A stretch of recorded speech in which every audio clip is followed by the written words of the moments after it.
ஒரு சாதாரண விவசாயினுடைய பையன் தமிழக அரசியல்ல சாதிக்க முடியும் அப்படிங்கறத அதை காட்டிட்டு இருக்கு. ஒரு நாள் ஃபர்ஸ்ட் ஜெனரேஷன் பொலிட்டீஷியன் எல்லாம் பாசிட்டிவ். ஒரு விதமான அரசியல் பின்புலம் கிடையாது. தனி மனுஷன் 38 வருஷம் ஃபுல் ஈகோசிஸ்டத்தை எடுத்து நிற்கிறான், மீடியாவை எடுத்து நிற்கிறான், தனியால நிற்கிறான், எவ்வளவு தேவையில்லைன்னு கூட நினைக்கிறேன்.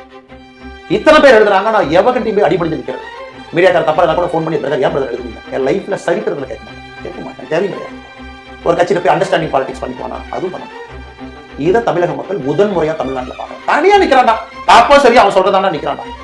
இது ஆளுமை அப்படிங்கிற டெஃபினிஷன் இதானோ தவிர அட்ஜஸ்ட்மெண்ட் பாலிடிக்ஸ் பண்ணிக்கிட்டு அங்கே போயிட்டு அப்படி கை காட்டிட்டு எப்போ நான் பண்ண மாட்டேன். ஏன்னா இப்படித்தான் அரசியல் பண்ணணும் எனக்கு அவசியம் கிடையாது. நம்ம பாஜக கட்சி தேர்தலுக்கு தேவையான போஸ்டர்கள் மற்றும் 365 நாட்களுக்கு தேவையான போஸ்டர்களையும் நம்ம டிஎன் போஸ்டர் ஆப்பில் நீங்கள் டவுன்லோட் பண்ணிக்கலாங்க. உங்கள் விருப்பத்திற்கேற்ப கஸ்டமைஸ்டு போஸ்டர்ஸ் மற்றும் ஃப்ரேம்கள் நாங்கள் ரெடி பண்ணி தரோங்க. உடனே பாரதிய ஜனதா கட்சி தேர்தல் போஸ்டர்களை பெற டிஎன் போஸ்டர் ஆப்பை ப்ளே ஸ்டோரில் போய் இன்ஸ்டால் பண்ணுங்கள். மேலும் விவரங்களுக்கு ஸ்க்ரீனில் தெரியிற நம்பருக்கு கால் பண்ணுங்கள்.